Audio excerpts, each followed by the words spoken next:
Assalamualaikum warahmatullahi wabarakatuh. Saya akan memaparkan aksi nyata modul 1.4 tentang budaya positif. Saya Endi Sulistyo, calon guru penggerak angkatan 7 Kabupaten Wonogiri. Saya didampingi oleh fasilitator hebat yaitu Bapak Nugroho Widi Pamungkas. Kemudian pengajar praktik Bapak Sunaryo. Selanjutnya saya akan memaparkan aksi nyata modul 1.4 budaya positif.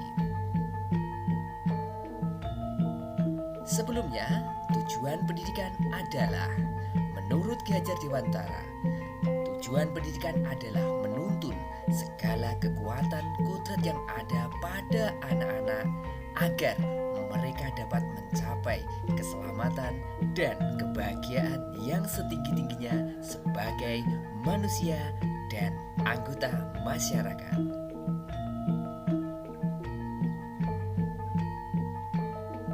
Lalu, budaya positif. Budaya positif di sekolah yaitu nilai dan kebiasaan di sekolah yang berpihak pada murid agar mereka dapat berkembang menjadi pribadi yang kritis, penuh hormat, dan bertanggung jawab sesuai dengan profil pelajar Pancasila. Konsep utama budaya positif yaitu perubahan paradigma belajar, disiplin positif, kebutuhan dasar manusia, motivasi perilaku manusia, restitusi, posisi kontrol guru, keyakinan kelas, dan segitiga restitusi. Selanjutnya, perubahan paradigma belajar, yaitu dalam membangun budaya positif, sekolah dapat menyediakan lingkungan yang positif, aman, dan nyaman agar siswa mampu berpikir, bertindak, dan mencipta dengan merdeka, mandiri, dan bertanggung jawab. Disiplin sangat berkaitan dengan kontrol guru terhadap siswa. Di sini adalah tentang budaya positif well-being, yaitu menciptakan kondisi yang aman, nyaman agar siswa mampu berpikir, bertindak, dan mencipta dengan merdeka. Selanjutnya, pengertian disiplin. Apa itu disiplin? Disiplin berasal dari bahasa Latin yang artinya belajar. Disiplin diri membuat orang menggali potensinya menuju sebuah tujuan apa yang ia hargai. Namun, dalam budaya kita, makna disiplin telah berubah menjadi sesuatu yang dilakukan seseorang pada orang lain untuk mendapatkan kepatuhan. Kecenderungan umum adalah menghubungkan kata disiplin dengan ketidaknyamanan, bukan dengan apa yang kita hargai atau pencapaian suatu tujuan yang mulia. Disiplin adalah kemampuan untuk memerintah diri sendiri dalam mengontrol dan menguasai diri sendiri untuk memilih tindakan yang mengacu pada nilai-nilai yang kita hargai dengan penuh tanggung jawab tanpa terperintah oleh orang lain. Nilai-nilai yang kita hargai adalah nilai kebajikan, yaitu sifat positif manusia yang merupakan tujuan mulia yang ingin dicapai setiap individu, yaitu nilai-nilai dalam profil pelajar Pancasila. Selanjutnya adalah kebutuhan dasar manusia. Kebutuhan setiap orang berbeda. Kita harus berusaha memahami pandangan orang lain tentang dunia. Setiap orang memiliki gambaran yang berbeda. 5 kebutuhan dasar manusia yaitu yang pertama, kebutuhan untuk bertahan hidup, kasih sayang dan rasa diterima, kebebasan, kesenangan, dan penguasaan. Itulah tadi adalah kebutuhan dasar manusia: belonging, power, freedom, fun, and survival. Selanjutnya adalah motivasi perilaku manusia.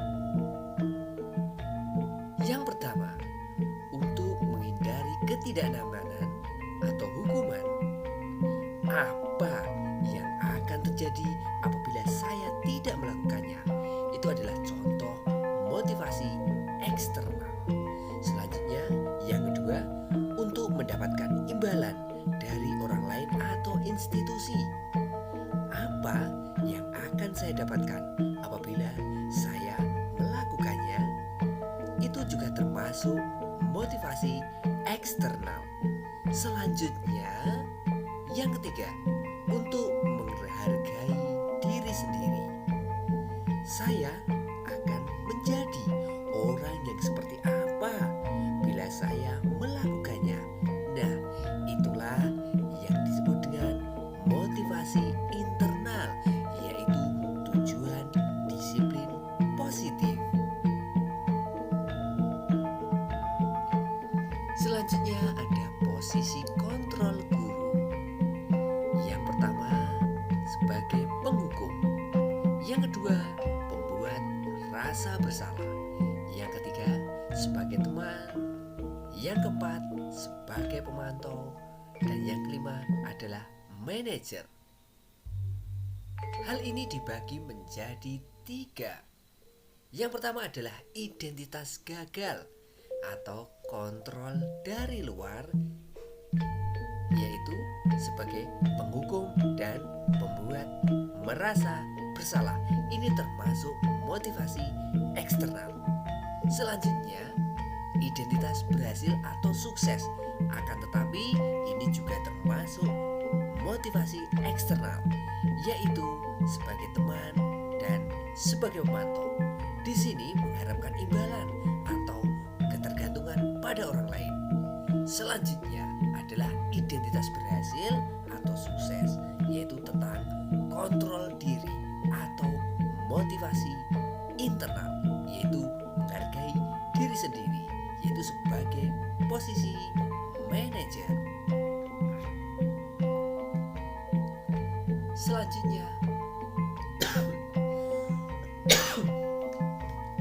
Selanjutnya adalah keyakinan kelas. Apa itu keyakinan kelas? Keyakinan kelas adalah salah satu disiplin positif yang bisa kita terapkan dalam membangun budaya positif di sekolah. Dengan adanya keyakinan kelas di setiap kelas diharapkan dapat mewujudkan tujuan pendidikan yang berorientasi kepada profil pelajar Pancasila. Nah, berikut adalah contoh penerapan atau contoh keyakinan kelas yang dibuat bersama siswa dan guru di kelas agar menjadi sebuah budaya yang positif. Berikut adalah contohnya. Ayo, perhatikan dulu. Keyakinan kelas itu apa? Keyakinan kelas itu sesuatu yang kamu yakini untuk membawa kebaikan. Misalkan contoh, kamu nanti keyakinan kelasnya apa? Oh, apa? Masuk ke kelas tepat waktu. Tidak boleh makan dan tidak makan dan minum di kelas. Misalkan di kelas harus gembira, saling menyayangi. Nah, kamu bisa tuliskan itu. Apa yang menjadi keyakinan kelasmu? Apa? Nah, kamu di kelas itu harus seperti apa? Gitu, paham? Nah, misalkan izin ke kamar mandi harus izin kepada guru. Itu termasuk keyakinan kelas. Jadi kamu tulis di situ. Apa saja? Boleh 2, boleh 3, boleh 4, ya. Tidak gaduh. Nah, gaduh itu apa? Rame. Terus saling tolong menolong. Bisa kamu tulis di situ, ya. Oke. Nah, nanti ditulis. Setelah itu kamu tulis, terus kalian tempel di sini.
motivasi internal dia atau meyakini bahwa apa yang dilakukannya itu adalah sebuah kesadaran dan akan menimbulkan hal yang baik untuk diri mereka. Selanjutnya yaitu tentang segitiga restitusi. Segitiga restitusi merupakan sebuah proses menciptakan kondisi bagi murid untuk memperbaiki kesalahannya. Melalui restitusi, satuan pendidikan bisa membantu para murid untuk mencapai tujuannya, memiliki sifat disiplin yang positif, dan memulihkan dirinya setelah berbuat salah. Inilah skema atau bagan segitiga restitusi. Selanjutnya, segitiga restitusi untuk membuat anak yang merasa gagal karena berbuat salah menjadi positif terhadap dirinya, yaitu tentang menstabilkan identitas. Guru bisa berkata, berbuat salah itu hal yang manusiawi, tidak ada manusia yang sempurna. Bapak atau ibu juga pernah berbuat salah. Kita pasti bisa menyelesaikannya permasalahan ini. Bapak atau ibu tidak tertarik untuk mencari tahu siapa yang benar, siapa yang salah. Bapak atau ibu lebih tertarik untuk menyelesaikan masalah. Kalau kamu menyalahkan dirimu sendiri terus-menerus, apakah kamu bersikap baik pada dirimu sendiri? Nah, itulah tadi adalah contoh bagian dari sisi dari segitiga restitusi, yaitu menstabilkan identitas. Selanjutnya yaitu tentang validasi kebutuhan. Guru bisa berkata, kamu bisa saja melakukan hal yang lebih buruk, tapi kamu tidak melakukannya, kan? Kamu pasti punya alasan mengapa melakukannya. Apa yang penting bagi kamu? Kamu boleh tetap berusaha menjaga sikap itu, tapi tambahkan sikap orang lain yang baru. Itulah tadi adalah tentang sisi validasi kebutuhan. Selanjutnya ada sisi menanyakan keyakinan. Guru berkata, apa nilai yang kita percaya di kelas atau sekolah kita? Nilai-nilai universal apa yang telah kita sepakati? Nah, untuk itu berikut ini adalah contoh video penerapan segitiga restitusi di sekolah untuk siswa maupun untuk guru. Di sini saya akan membuat skenario praktik segitiga restitusi yang berkaitan dengan murid. Skenarionya adalah Ferdi lupa membawa tugas yang seharusnya pada hari itu dikumpulkan di sekolah. Namun, karena tergesa-gesa, Ferdi lupa membawa tugas yang telah dia siapkan untuk dikumpulkan. Guru memanggil Ferdi untuk membimbingnya dan memperbaiki diri.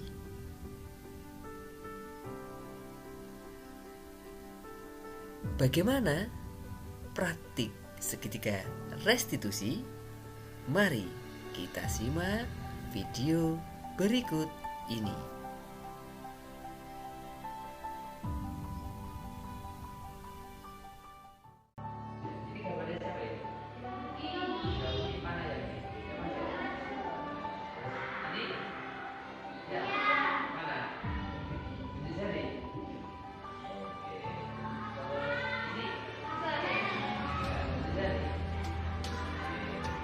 Sekarang tugasnya dia mengumpulkan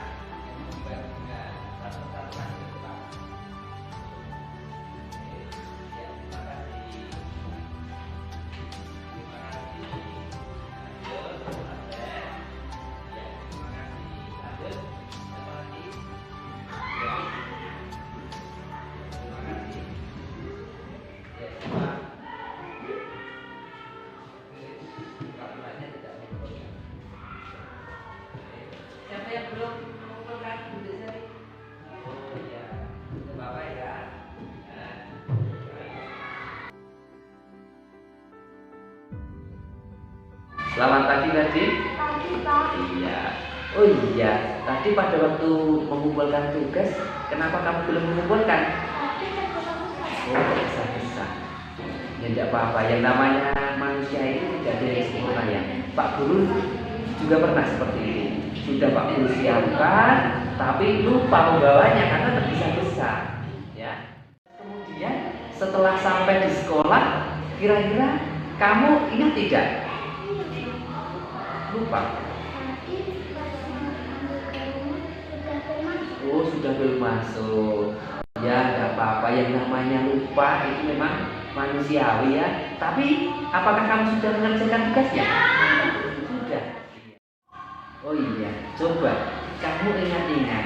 Kalau kamu itu tidak mengumpulkan tugas tepat waktu, kira-kira kamu melanggar keyakinan kelas apa tidak? Terus kemudian kamu kira-kira dengan prinsip kamu itu berbeda apa tidak?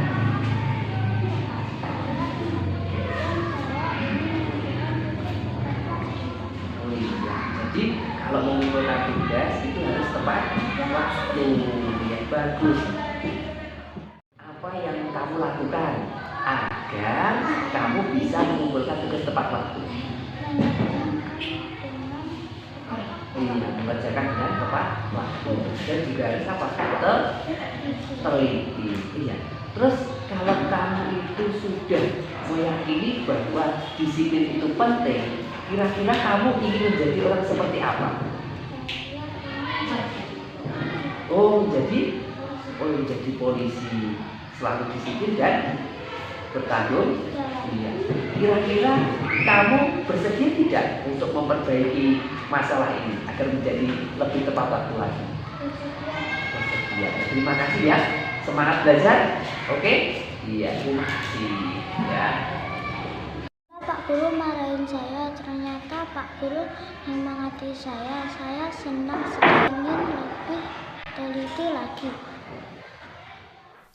Selain mengajar di kelas, saya juga diberi tugas tambahan sebagai kepala sekolah.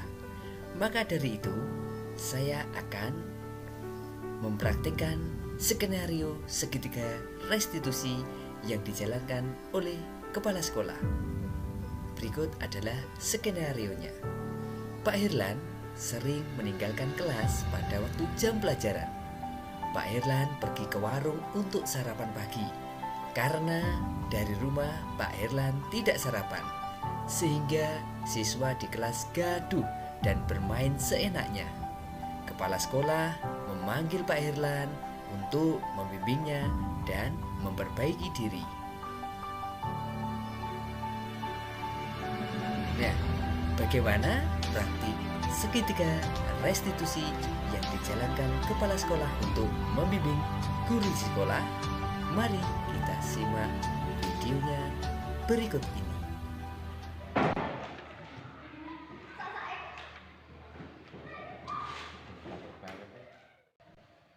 Anak-anak, tugasnya dikerjakan dulu. Pak Guru mau keluar sebentar ya.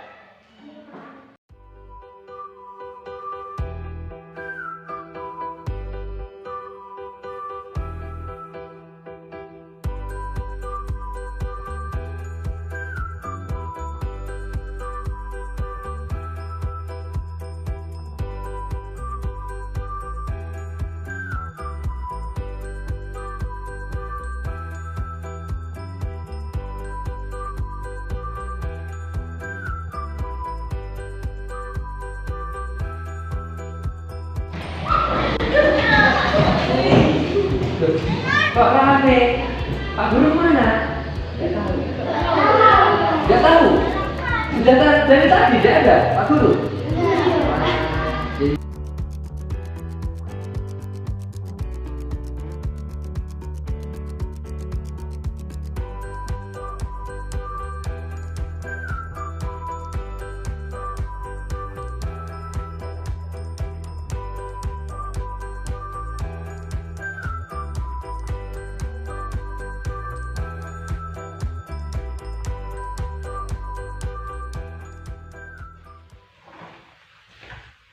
Siap, Pak. Ya, selamat siang.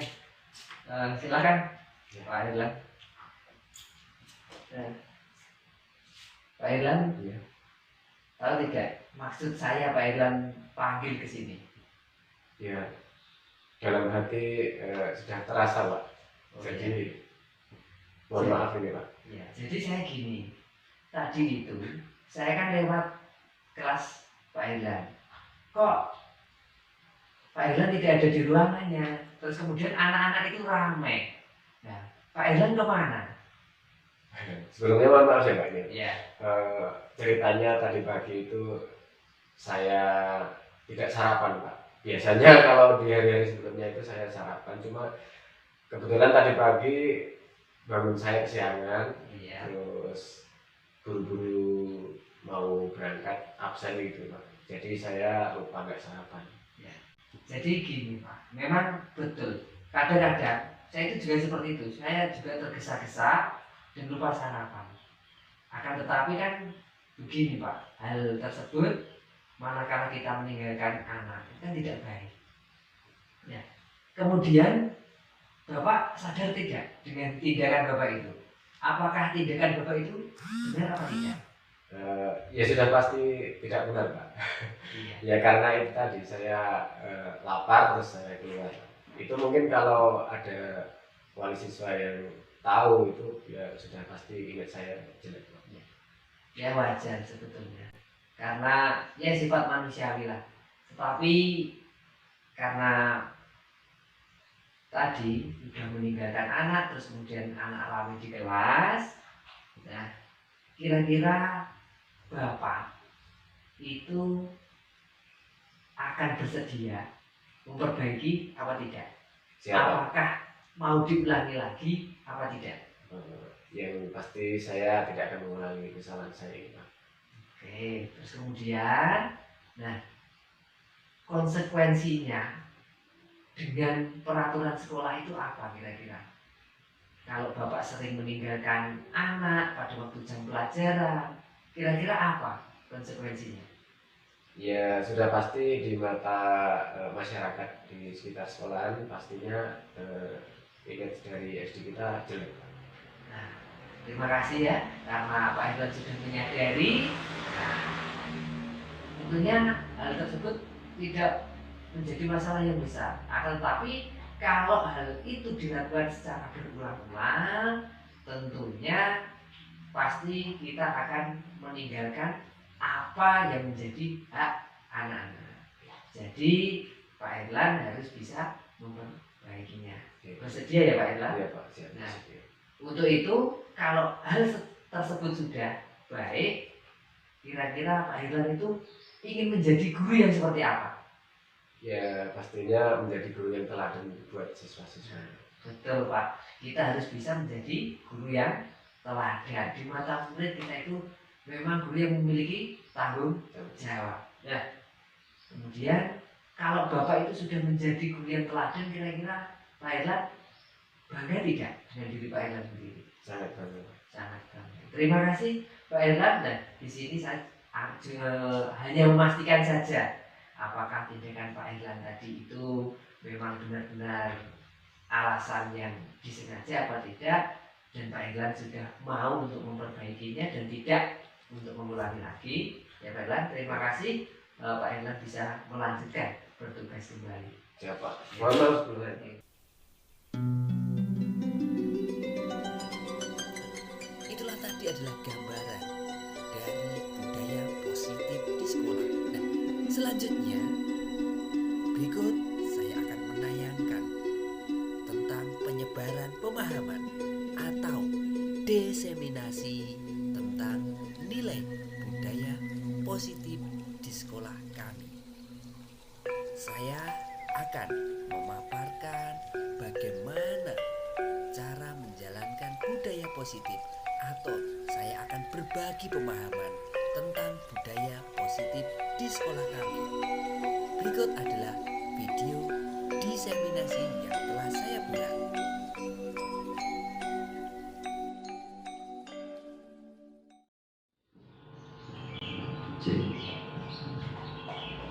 Assalamualaikum warahmatullahi wabarakatuh. Waalaikumsalam warahmatullahi wabarakatuh.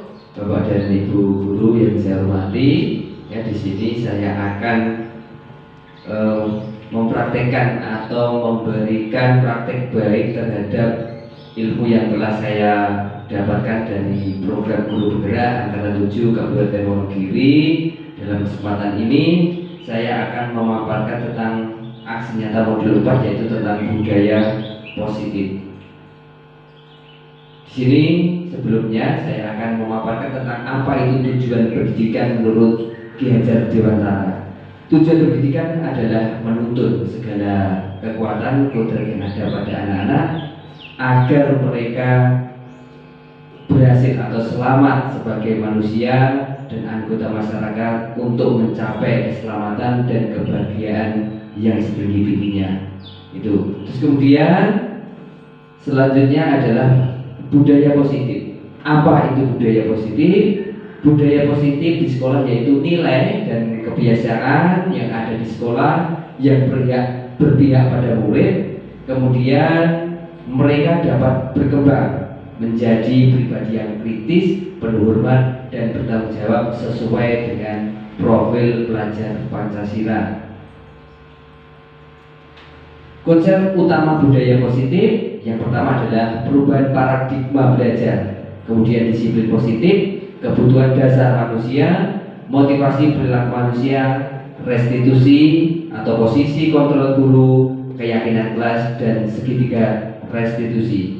Dari masing-masing poin nanti akan saya paparkan apa itu perubahan paradigma positif, kemudian disiplin positif, dan selanjutnya. Untuk yang pertama yaitu perubahan paradigma belajar.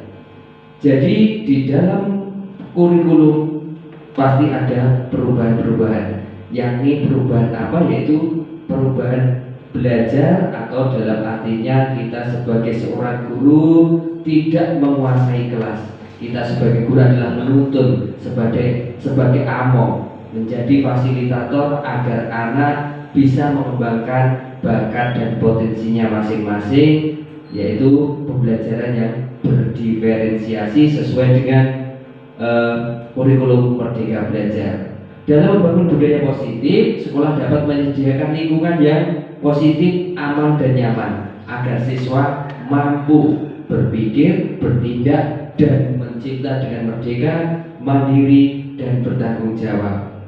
Disiplin sangat berkaitan dengan kontrol guru terhadap siswa. Ya, jadi pendisiplinan itu artinya kita dapat memunculkan motivasi intrinsik, ya.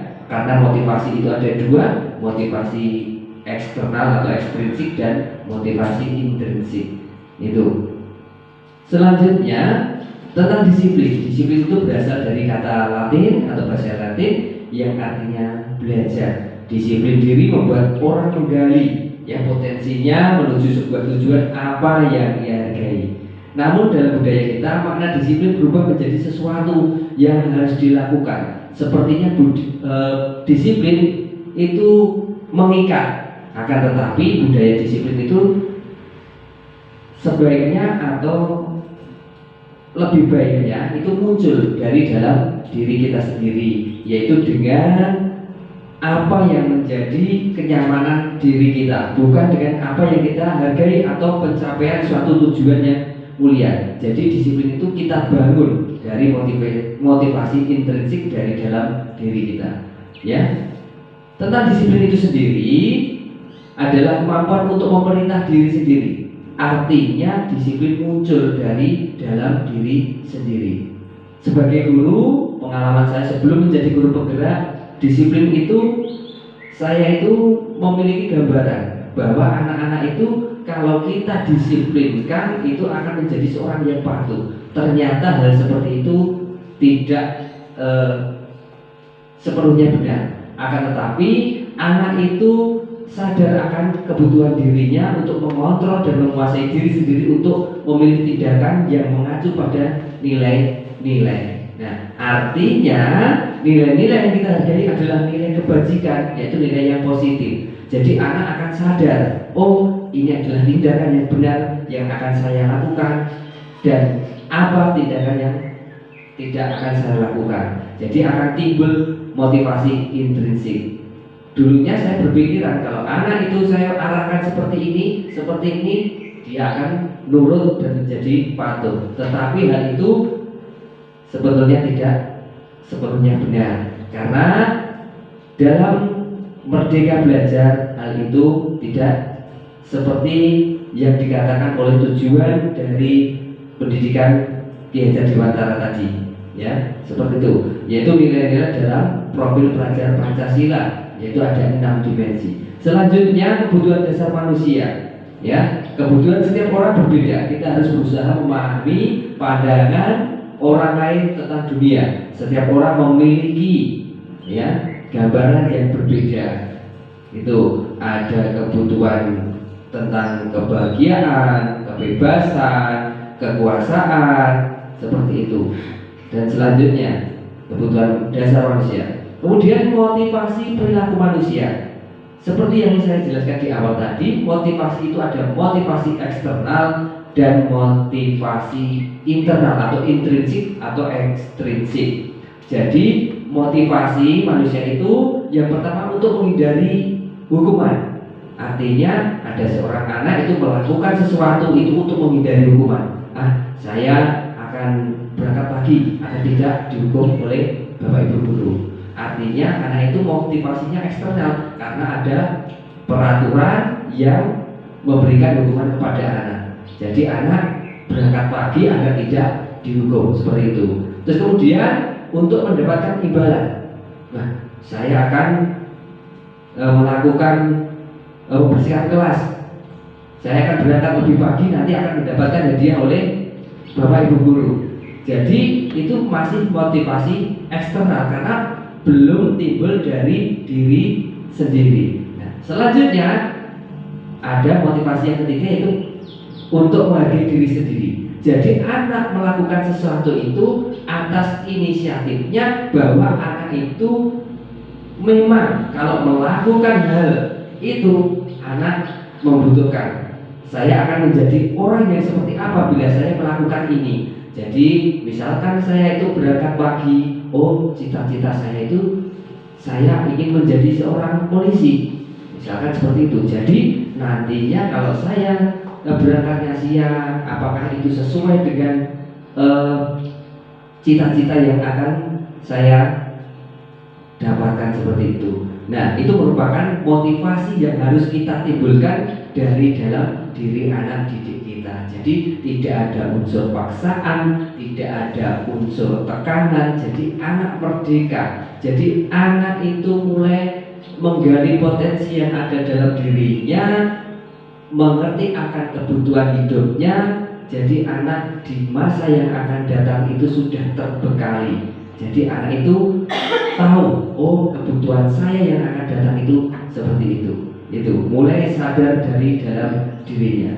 Selanjutnya posisi kontrol guru. Ada 5 posisi kontrol. Yang pertama yaitu sebagai penghukum, yang kedua pembuat merasa bersalah, kemudian posisi teman, kemudian pemantau dan manajer. Nah, dari 5 posisi kontrol ini ada identitas gagal dan ada identitas berhasil. Identitas gagal yaitu sebagai penghukum. Jadi si anak, itu akan timbul dampak yang luar biasa di masa yang akan datang.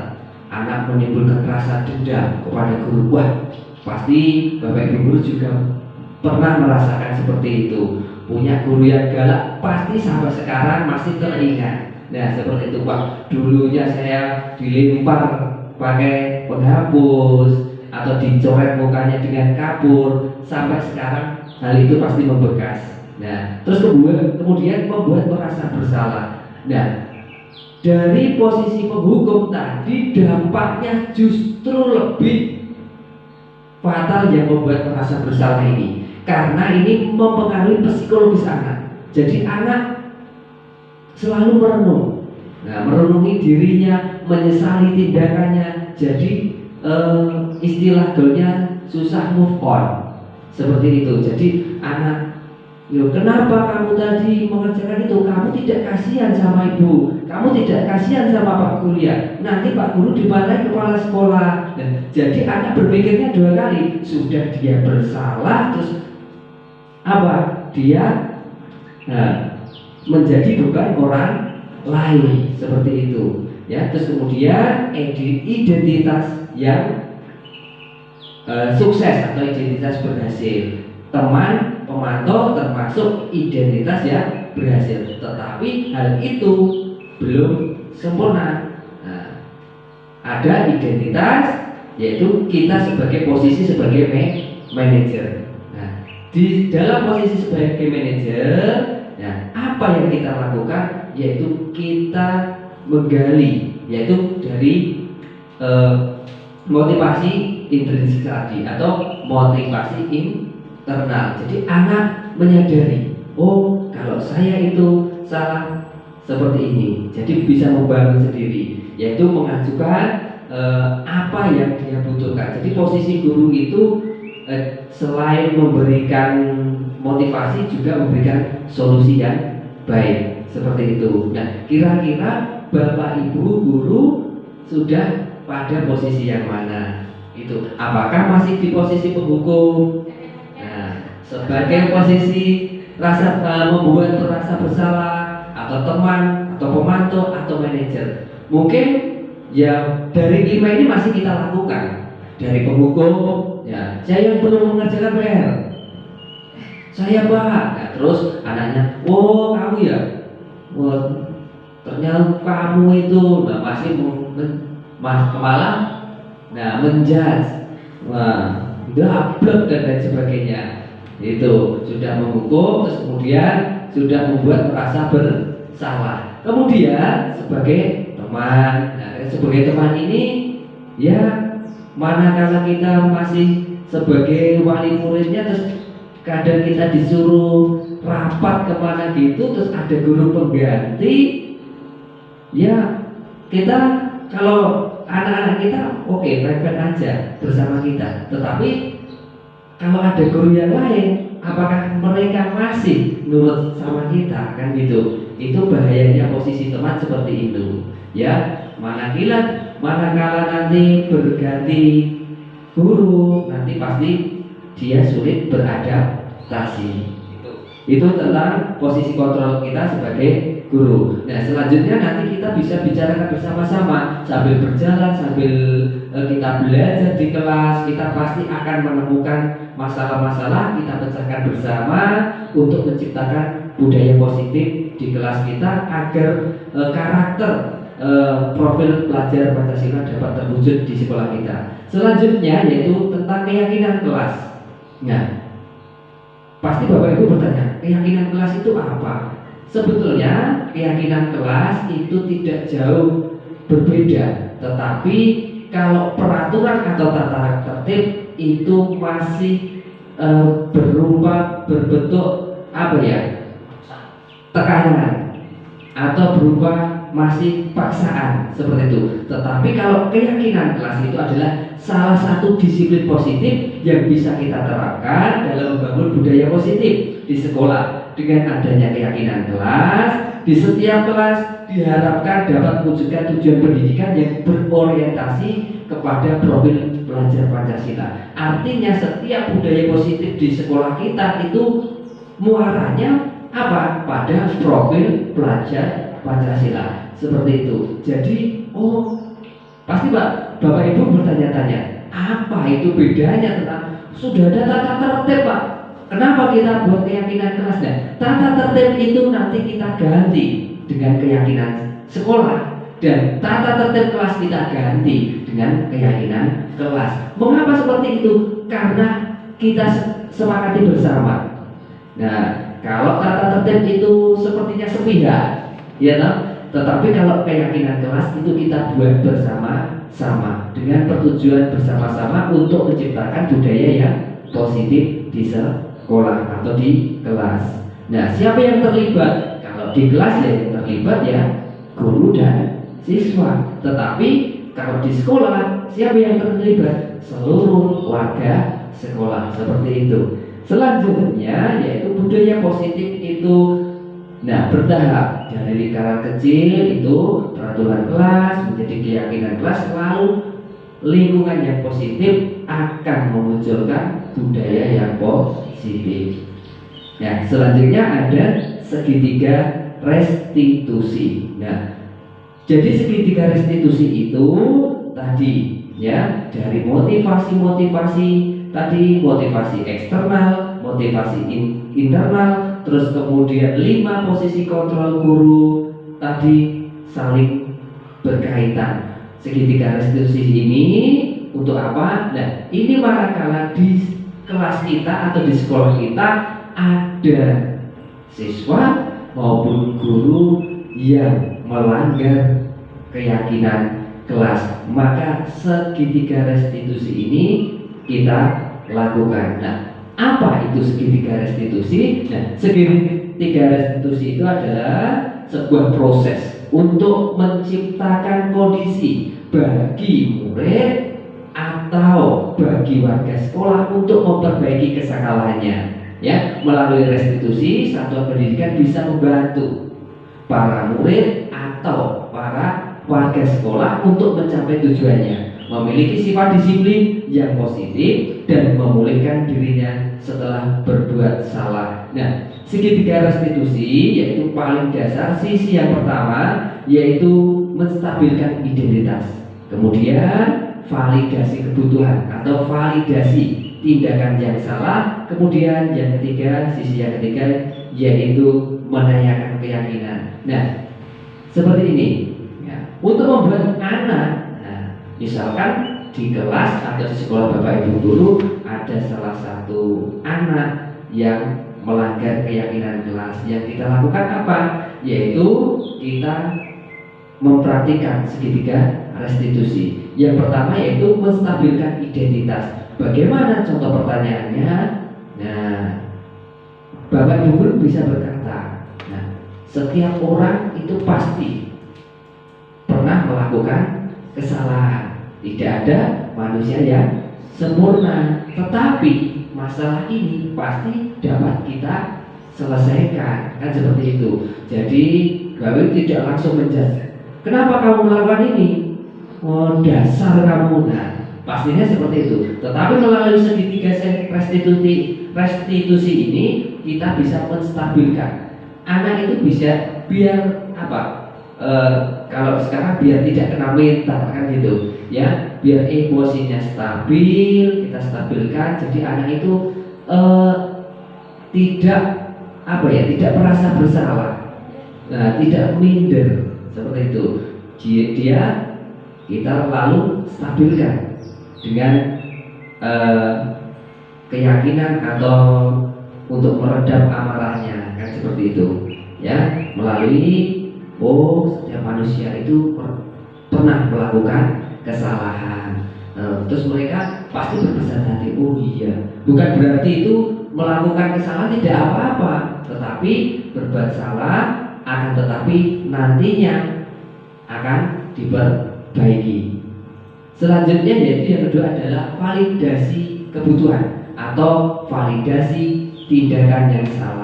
Ya, pada dasarnya setiap tindakan manusia tujuannya adalah untuk memenuhi kebutuhan dasar. Nah, yaitu entah itu penguasaan, kebebasan, kasih sayang, dan rasa diterima, kesenangan atau untuk bertahan hidup. Nah, guru bisa mengatakan kepada siswa dalam sisi segitiga restitusi ini, dalam segitiga sisi validasi tindakan yang salah. Yang pertama, kamu bisa saja, misalkan ada anak yang berkelahi, nah kamu pasti bisa, kamu bisa saja melakukan tindakan yang lebih parah lagi, tapi kamu tidak melakukannya kan. Misalkan baru menarik-narik baju, nah seperti itu, pasti kamu iya pak, mungkin tadi mau saya tonjok pak, tapi saya kasihan. Nah seperti kan muncul, oh ternyata masih ada rasa kasih sayang yang muncul dari anak tersebut. Nah, apa? Kamu pasti punya alasan mengapa melakukannya. Oh, saya tadi kertas saya dirobek Pak, kertas saya ulangan Pak, saya takut Pak, kena marah, kan seperti itu. Jadi ada alasan-alasannya. Anak itu melakukan sebuah tindakan pasti ada alasannya. Jadi tugas kita sebagai seorang manajer melalui segitiga restitusi itu tadi, yaitu melakukan validasi terhadap tindakan yang salah tadi. Selanjutnya yang segitiga yang ketiga atau sisi yang ketiga yaitu menanyakan keyakinan. Nah, anak melihat kesalahannya, kesalahannya tadi misalkan anak berkelahi, ya, apakah sesuai dengan keyakinannya? Nah, misalkan contohnya guru berkata, apa nilai yang kita percaya di kelas kita? Oh, kalau berkelahi itu tindakan yang tidak baik, tindakan yang melanggar kasih sayang. Oh, nilai-nilai universal apa yang telah kita sepakati? Oh, itu perbuatan yang kurang tepat, ya, perbuatan yang menentang sila persatuan Indonesia, misalkan seperti itu. Ya, kamu ingin jadi anak yang seperti apa? Nah, kalau ingin jadi anak yang bertanggung jawab, anak yang misalnya ingin mempunyai cita-citanya ingin menjadi seorang polisi. Loh, kalau berkelahi itu kan seperti preman, artinya tidak sesuai dengan keyakinan. Nah, seperti itu. Nah, terima kasih. Nah, itu tadi materi yang saya dapatkan ya di modul 1.4 dalam pendidikan guru penggerak. Semoga dapat memberikan motivasi untuk merubah mindset kita dari yang dulunya masih konvensional pembelajaran kita, terus kita tergugah hati kita untuk menjadi lebih belajar agar anak-anak kita itu merdeka dalam belajar. Mungkin ada pertanyaan dari Bapak atau Ibu guru, silakan, monggo. Ya, silakan Bu Kestati. Terima kasih banyak waktu yang diberikan kepada saya. Luar biasa penyampaian dari Bapak Endi. Tadi sudah mengajari kita semua bagaimana mengatasi suatu anak atau anggota warga sekolah yang bermasalah gitu ya, yang menentang keyakinan kelas atau sekolah. Lalu itu Bapak tadi sudah mengajari panjang lebar, saya rasa sudah cukup baik sekali. Semoga saja kita bisa menjalankan. Tapi pertanyaan saya, bagaimana kalau ada anak atau warga sekolah yang sebaliknya Pak, beliau atau anak tersebut itu menjalankan keyakinan sekolah dengan sangat baik seperti itu ya, atau mungkin sangat tertib atau bagaimana, itu bolehkah kita memberikan suatu penghargaan atau hadiah mungkin gitu? Jika memang boleh, bagaimana cara-caranya seperti itu? Terima kasih. Terima kasih Bu Kestati, pertanyaan yang sangat luar biasa. Nah, jadi tidak hanya